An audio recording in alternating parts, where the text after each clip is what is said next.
النواب والشورى أنا مش تحت سلطة ولا عاد أنا بشتري السلطة لأكثر من 3 سنوات، وأنا كنت أتخلص منها في عام 2006.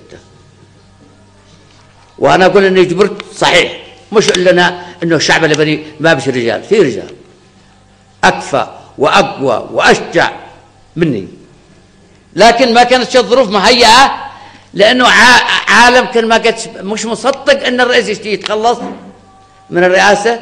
يقول لك هذا خبر من سير الأخبار، حتى أن الناس هيئوا أنفسهم لانتخاب رئيسا للدولة. طيب جاء وذلك اليوم والأمور تتصاعد في اتجاه إغلاق السكينة العامة وإغلاق الأمن، مش في العاصمة صنعاء، في كل المحافظات، في تعز، في عدن، في أبين.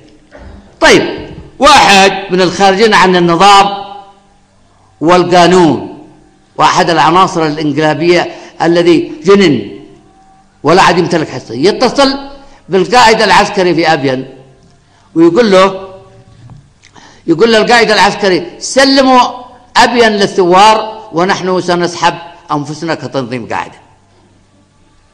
طيب وين المخابرات الأمريكية التي تشغلنا ليل ونهار وأنه مع متابعة تنظيم القاعدة؟ تابعوا خلاياها وين وداعمين لها من هم ومن وراءها.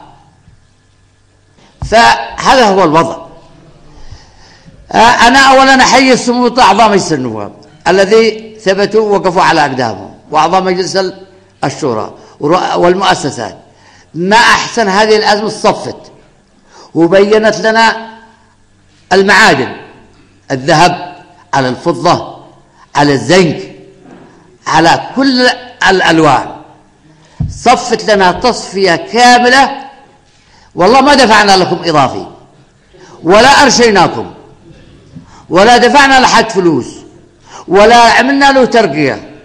أنا أفهم خلال 112 يوم وأنا في الرياض ورئيس الجمهورية القائم الفعلي عبد الرب منصور هادي لا رقة ولا صرف ولا أرشى أحد ولا أمر لحد، بيمشي نظام وقال. طيب ليش ما تتعاونوا إذا كان راسكم في راس علي عبد الله صالح؟ كويس. ليش تقطعوا الكهرباء على عبد الرب منصور؟ ليش تختطفوا المواطنين؟ ليش تفجروا الموقف في أبيان؟ ليش تعتدوا على اقسام الشرطة في عدن؟ ليش تعتدوا على الشرطة والأمن في تعز؟ ليش تقطعوا العربات النجاة الذي رايحة إلى أبيان في نقيلة سمارة؟ ليش؟ هذا السؤال. طيب خليكم في راس الدكتاتور الظالم المش عارف كل الصفات التي اشتدوها وقد اديتوها أنا أتقبلها. طيب 112 يوم هذا رئيس جمهورية بالنيابة. طيب احترموا، اكسبوا، طمنوا الشعب اليمني ان هذا الرجل اذا مسك زمام الامور سنكون عونا له. هي كانت مشكلتنا مع الرجل الاول. اعلمكم الزعامة واعلمكم القيادة واعلمكم الفن، فن القيادة. طيب أمن الشارع في شارع 60، ليش تقطع الطريق؟ ليش تقتل النفس المحرمة؟ ليش تختطف ابن محافظ تعز؟ ليش تختطف ابن المترب؟ ليش تختطف فلان وفلان ماشي منهم؟ ليش تنهب النيابة العامة؟ لماذا تنهب مقر النيابة العامة وفيها 2000 قطعة سلاح مضبوطة فيها نظر؟ إذن هذا النهب. ليش تنهب محلات الذهب في شارع هايل؟ هذا مشروعكم المستقبلي لهذا الوطن، الهدم. هذا شعاركم الهدم. مش ان احنا نشتي سلطة. انا ارفض السلطة وسأرفضها في الايام القادمة وسأتخلى عنها، ولكن هناك رجال من يمسكون السلطة. في هناك رجال صدقوا ما عاهدوا الله عليه، سواء كانوا مدنيين أو عسكرية سيمسكوا الوطن. مستحيل أن هؤلاء يخربوا الوطن. أنا أمشي راسي في يدي، أمشي في الحصبة ما فيش طريق. هذا هو المشروع الحضاري، هو التمترس وقطع الطرق والخندقة.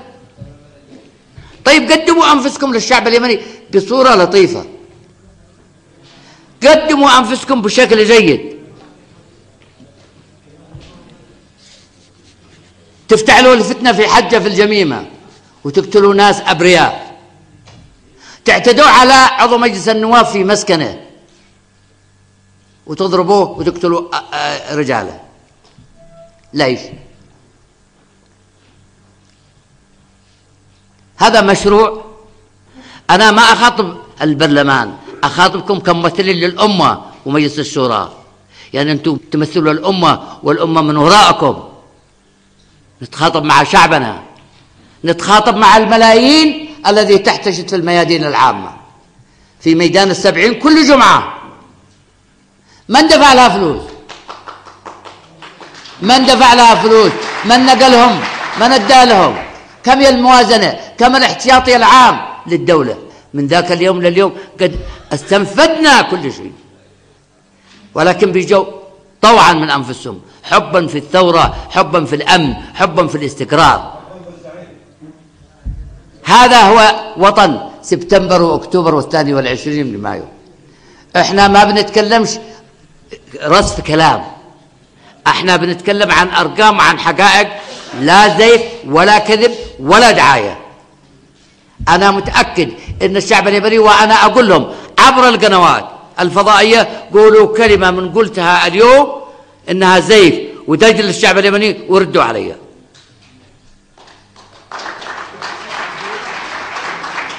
ردوا علي. هذا مشروع، هذا لا هو قبلي ولا هو حضاري ولا قومي ولا اشتراكي ولا هو شيء، عبارة عن انتقام من الوطن. فأنا أتحدث معكم كممثل الأمة. الحديث طويل وممكن أتحدث ساعات، لكن سأختصر المسافة، وإن شاء الله لنا لقاء خلال الأيام القليلة القادمة، لأن نضع الشعب في حقيقة الأمر وكل التطورات على الساحة وبشفافية وعلى المكشوف.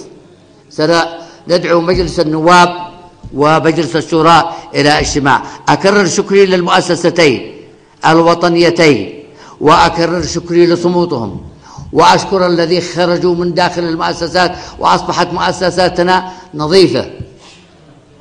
نظيفة من أولئك الذين كانوا مدسوسين على المؤسسات. أكرر شكري لأولئك الرجال الأوفياء الذين صمتوا، كانوا في الجيش أو في الأمن أو في مؤسسات الدولة التشريعية والشوروية والسلطات التنفيذية.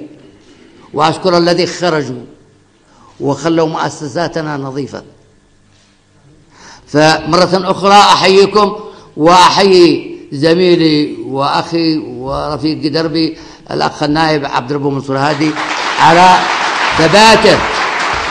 ثباته رغم أعرف المخادعين وأعرف الكذابين ما يقولون له أنت حتحكم ولا بتحكم، هم وضعكم بيحكموا من وراك،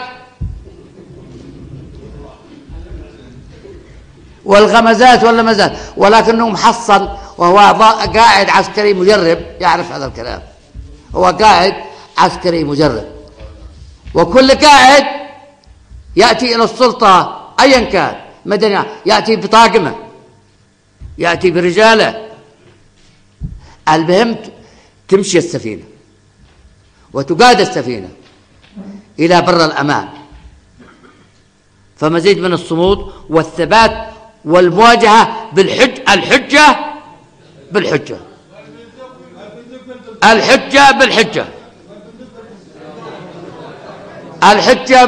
في القرية، في المديرية، في العزلة، في الناحية، في العاصمة، في كل مكان. لا تكون حجتنا في مكان واحد، ولكن في كل المرافق، في كل مؤسسات الدولة. مرة أخرى أحييكم وأشكركم، والسلام عليكم ورحمة الله وبركاته.